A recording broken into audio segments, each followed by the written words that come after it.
क्या कहते हैं उसको, साइड है। तो उस प्रकार से आंतरिक पक्ष उसका इतना मजबूत नहीं बन पाया जितना भक्ति काल का, क्योंकि भक्ति काल की जो कविता थी तो भक्ति काल के काव्य में संवेदना अधिक थी और आंतरिक पक्ष मजबूत था, जबकि रीति काल में उस प्रवृत्ति ने बाह्य रूप को लेकर के बाह्य प्रवृत्तियां ही दिखाई दी, इसलिए आंतरिक पक्ष इसका निर्बल हो गया। फिर संस्कृत के आधार पर ही ये काव्य रचे गए, क्योंकि उन्होंने संस्कृत के आचार्यों की रस, रीति, रचना, अलंकार, जितने भी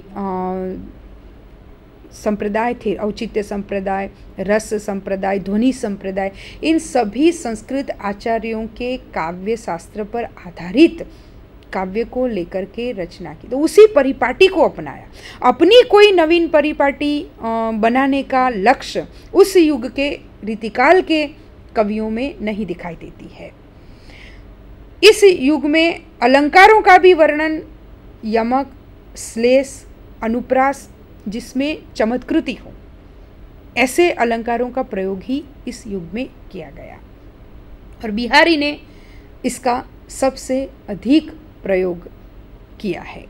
बिहारी ने अलंकारों में सबसे ज़्यादा रूपक, यमक, श्लेष और अनुप्रास अलंकार का प्रयोग किया है। आगे हम देखते हैं कि जब अलंकारिक वर्णन होता है, जब बाह्य रूप से लौकिक प्रेम की व्यंजना को लेकर के श्रृंगार के रति भाव को और श्रृंगार के संयोग पक्ष को लेकर के ही जब काव्य रचना की गई या साहित्य लिखा जाता है। विरह की रचनाएं हुई है, विरह की भी सभी दशाओं का वर्णन इन्होंने किया है, लेकिन उसको भी, वियोग श्रृंगार को भी उन्होंने कम महत्व दिया है। उसका भी वर्णन उन्होंने संयोग के रूप में किया है कि संयोग के मिलन की स्थिति का जो वर्णन है बिहारी के काव्य में आप सबसे अधिक देखेंगे कि संयोग श्रृंगार का ही अधिक वर्णन किया गया है। और जब वियोग का वर्णन भी बिहारी करते हैं तो उसमें भी अनुभूति या आंतरिक पक्ष जो है वो केवल और केवल बाह्य रूप में, अर्थात आंतरिक पक्ष भी संयोग की स्थिति में ही आकर के उसकी पूर्णाहुति होती है। तो क्योंकि उस समय में रीतिकाल के कवि केवल कविताई के लिए, कविता करने के लिए ही काव्य रचना करते थे। आंतरिक भाव या जैसे सत्यम शिवम सुंदरम की हम बात करते हैं तो सत्यम शिवम सुंदरम को लेकर के उन्होंने कहीं भी कविता के उस भाव से कविता के पक्ष को मजबूत नहीं बनाया। ये नहीं है कि उस युग में कविता अच्छी नहीं लिखी गई या साहित्य अच्छा नहीं हुआ, साहित्य उस युग में भी अच्छा हुआ। देव, चिंतामणि, केशव, घनानंद, बिहारी, सभी कवियों ने अपनी कविताओं में कुछ साहित्य की सारी कलाओं को डाला है, इसीलिए एक शुद्ध साहित्य रूप कहा जा सकता है, लेकिन उस रूप में नहीं जिस रूप में हम आदिकाल और भक्तिकाल की रचनाओं को लेते हैं। और रीतिकाल का काव्य आधुनिक काल और भक्ति काल के बीच का संक्रांति का समय है। आधुनिक काल की कविता भी कुछ रीतिकाल की कविता की परिपाटी पर लिखी गई, लेकिन भक्ति काल की कविताएं भी आधुनिक काल को प्रभावित करती है। तो भक्ति काल इस रूप में उसका आंतरिक पक्ष मजबूत है और रीतिकाल का आंतरिक पक्ष इतना मजबूत नहीं जितना कि भक्ति काल का है। इसीलिए इस रूप में हम रीतिकाल के साहित्य को, क्योंकि समय भी रीतिकाल का बहुत कम है जितना भक्ति काल का अधिक है, तो 1700 से 1900 के बीच का जो समय है उसमें हमारे देश की कुछ ऐसी परिस्थितियां भी, क्योंकि हर एक युग की परिस्थितियां, उसका वातावरण, उस युग के लोगों की आर्थिक, साहित्यिक, सामाजिक परिस्थितियां परिवर्तित होती रही। तो समय के साथ उन परिस्थितियों के आधार पर कवियों ने कविता की या साहित्य लिखा।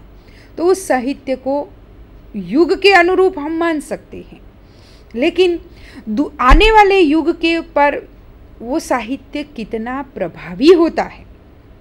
अगर आज समकालीन साहित्य में यदि हम कहें, तब भी समकालीन साहित्य या समकालीन कविता में भी रीतिकाल का प्रभाव थोड़ा बहुत है, लेकिन रीतिकालीन साहित्य का प्रभाव आधुनिक युग की कविताओं में या साहित्य में यथार्थवाद के रूप में, यथार्थ के रूप में उभर कर आया है कि जो भाव मन में आते हैं उन भावों को हम उस रूप में बाहर निकालें, और उन भावों का वर्णन कवियों ने किया है। आधुनिक काल की परिस्थितियाँ कुछ रीतिकाल से अलग है, क्योंकि इस युग में लोगों में जागरूकता आई है। इस युग में विज्ञान और टेक्नोलॉजी के युग होने के कारण, विज्ञान और टेक्नोलॉजी के कारण एक दूसरे के साथ निकटता आई। रीतिकाल के समय में, क्योंकि उस युग में इतना विज्ञान भी प्रभावी नहीं था, इसीलिए एक दूसरे के साथ कम्युनिकेशन करना भी इतना संभव नहीं था। तो अपने एक ऐसे दायरे में रह करके दरबारी कवि कविता करते थे। आज हमें यदि कविता करनी है और कविता जैसे कि प्रकृति चित्रण करना है, तो हम प्रकृति के बीच जा कर के उसका आनंद लेकर के, उसकी अनुभूति करके फिर हम उस कविता को लिख सकते हैं या साहित्य की रचना कर सकते हैं। उस युग में, रीतिकाल के युग में कवियों के लिए इतना संभव नहीं था, क्योंकि युद्ध का भी समय था, भक्ति का भी समय था, और साथ में आने वाले आधुनिक युग के संकेत का भी समय था। तो तीनों समय का ये एक सम्मिश्रण रीतिकाल में दिखाई देता है। इसीलिए रीतिकालीन साहित्य में हम देखते हैं कि कविता उतनी नहीं फैल पाई या उतनी मजबूत नहीं बन पाई जितनी भक्तिकाल की है, और आज की आधुनिक कविता भी जितनी मजबूत है उतनी मजबूत रीतिकालीन कविता नहीं बन पाई। इसीलिए रीतिकालीन साहित्य का इतना प्रभाव हिंदी साहित्य में नहीं पड़ा है जितना कि मध्यकालीन साहित्य का प्रभाव हर युग में दिखाई देता है। आधुनिक युग में भी, आज के समकालीन युग में भी भक्ति और नीति की रचना है। तो तीसरी इसकी विशेषता है भक्ति और नीति। रीतिकालीन कवि जो है वो भक्त है, माना भक्ति की रचनाएं की है, लेकिन संपूर्ण रूप से भक्त नहीं है। तो भक्त भी नहीं है और कोई राजनीतिक निष्णात भी नहीं है, राजनेता भी नहीं है, या राजनीति के ऐसे क्षेत्र में भी उस युग के साहित्यकार नहीं रहे। आज आधुनिक समय में हम देखते हैं कि साहित्यकार राजनेता भी है, साहित्यकार को राजनीति का ज्ञान भी है।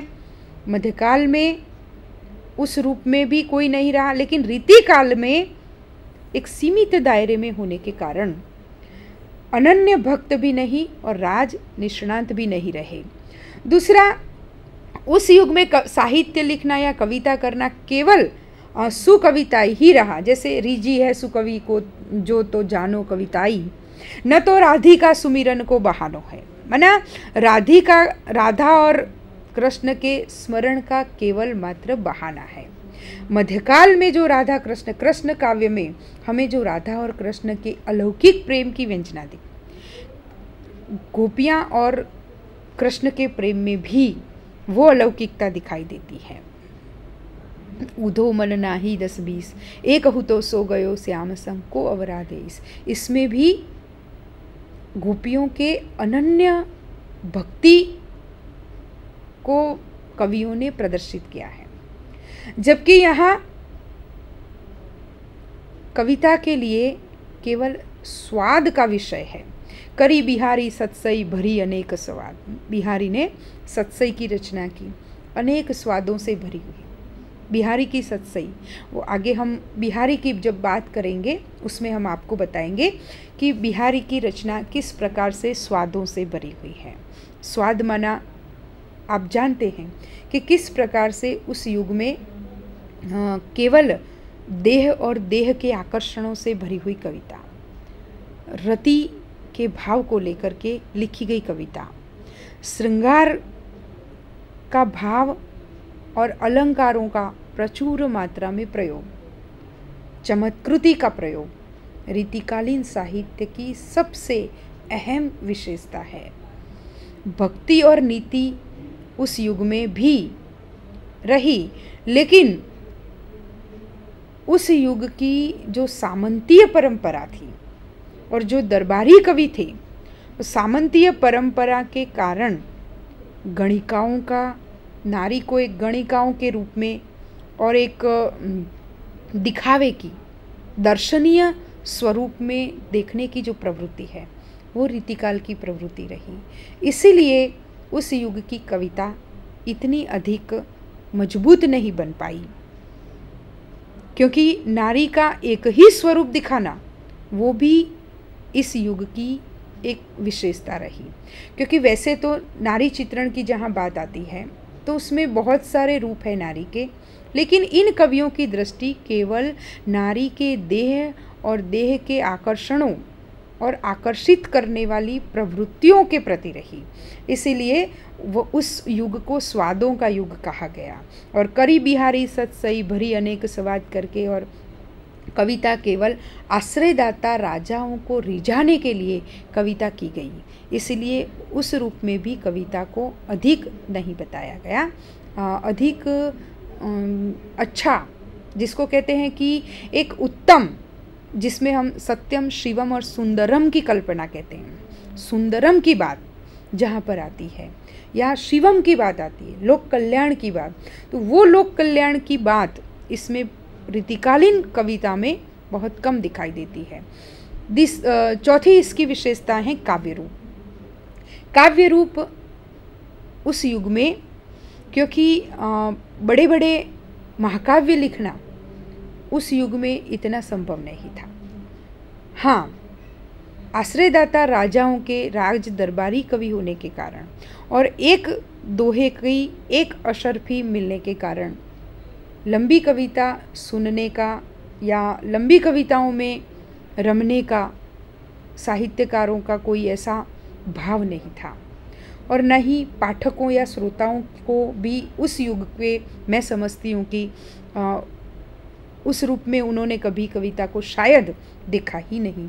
जैसे रामचरितमानस की रचना हुई, तो रामचरितमानस एक उत्तम काव्य, संस्कृत के आचार्यों ने भी, संस्कृत काव्य शास्त्र में आप देखेंगे संस्कृत बहुत सारे महाकाव्य लिखे गए, तो उन महाकाव्यों को पढ़ते हुए भक्ति काल में भी आकर के महाकाव्य लिखे गए।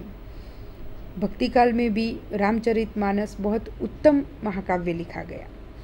उस परिपाटी को लेकर के आधुनिक युग में भी महाकाव्य लिखे जाते हैं, लेकिन रीतिकालीन साहित्य में काव्य रूप, मुक्तक काव्य शैली अधिक उचित उस समय के साहित्यकारों को लगी, क्योंकि रीतिकालीन आश्रयदाता राजा थे और दरबार में कविता सुनाना, तो दरबार में कविता इतनी लंबी महाकाव्य सुनाना थोड़ा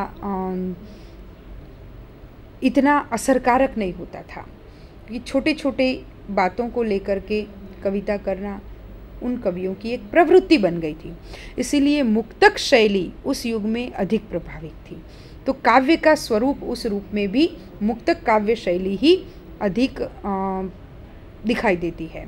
दूसरी बात, रीतिकाल में कवित, सवैया, दोहा उसमें काव्य की रचना हुई, क्योंकि कवित, सवैया, दोहा व्रज भाषा के अनुकूल, वो व्रज भाषा की प्रकृति के अनुकूल थे, इसीलिए काव्य का स्वरूप भी इस प्रकार का रहा।